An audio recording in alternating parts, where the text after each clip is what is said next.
Hey guys, welcome back TikTok at YouTube at Facebook. So, unbox ko lang tong Panther 50 watts 100-110 dual voltage step down transformer. So, important guys, pag bumili kayo ng transformer is to dapat alam niyo yung total capacity ng gagamitan ninyo. Kasi kung hindi, masisira yung capacity, yung transformer ninyo. So, may notes dito, you are purchasing a 50 watts capacity transformer. If the capacity of your purchase transformer is lower than your equipment's powers requirement, the transformer will burn. Yon. So, halimbawa, 50 watts to. Pero yung isasaksak nyo dito na 110 ay nangangailangan ng 100 watts. So, masusunog to guys.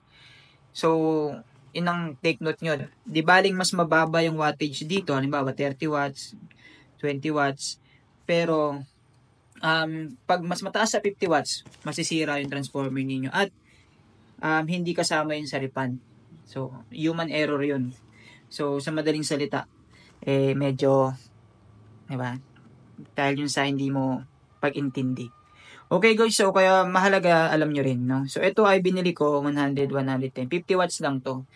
Medyo mahal na kasi. Mga ganitong transformer kasi medyo mahal. So, 50 watts yung binili ko. This is 650 pesos yata. Nasa ganun siya. So, buksan muna natin yung unit. Para makita natin. Safe naman siya nakarating dito. Yata. Safe yata. Yun. Mukha naman siyang safe. Mabigat siya guys. As in. Kasi transformer. Usually naman ng ganito, mabibigat talaga. So, bumili ako nung D-plug na yung isang klase, yung mumurahin 100 pesos plus lang. Ang 50 yata. Na pang 110. Kaya lang hindi ubra dito dahil ito palang isasaksak ko dito is 100 volts lang. Kailangan saktong 100 volts. So, hindi siya pwedeng lumagpas doon. Ano ba isasaksak ko dito? Ito. Sorry, pakita ko sa inyo. PlayStation 2. 100 volts yan guys. Para malaman niyo yung rating ng inyong mga appliances, tignan nyo rito. Meron naman yan malapit sa saksakan. Ito, 100 volts, 39 watts. So, mas mababa siya sa 50 watts. So, okay na okay to. 100 volts. So, hindi ka pwedeng gumamit ng 110 volts dito kasi ang rating nito is for 100 volts lang. Unless, ang rating niya is 100 to 120 volts pwede. So, meron dalawang output to sa taas, 100, sa baba is 110. So, okay. Gagawin lang natin, syempre, sasalpak natin dito sa PS2. So, na ba yung saksakan? Yan. Saksak natin dito yung AC. So, dito mo siya sasaksak sa 100 volts. Depende, no? Kung 100 volts yung hinihingi.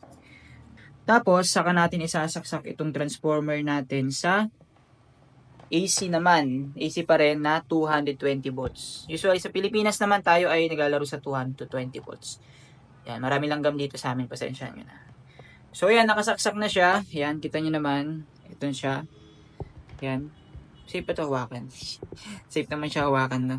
Okay, so, mabigat to guys. As in, 3 kilograms ang bigat nito. Ayon sa parcel. Good thing guys is free shipping kahit mabigat. So, nakasalpak na tong ating PlayStation 2 dito. So, papakita ko rin sa inyo kung gagana ba siya. Yan, kita nyo guys. Naka-red na siya. Tapos pag, yan, buksan natin, yun, gumagana siya guys. So, yun. Medyo luma na kasi ito no? So yun guys, ito, kung kailangan ninyo ng transformer, this is one of the best. Actually, wala na akong makitang mas mura at mas maganda pa dito.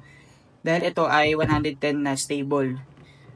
So, wala na akong makitang mas maganda pa rito sa brand na to, Panther. The best talaga Panther when it comes to cheap pero reliable ng mga yan. Kung gusto niyo bumili, nasa yellow basket, kung naghahanap kayo ng transformer, ay as a technician, I highly recommend this guys. So ano lang, be aware lang kayo sa output na kailangan ninyo. Yan, yun lang. God bless. Follow me for more.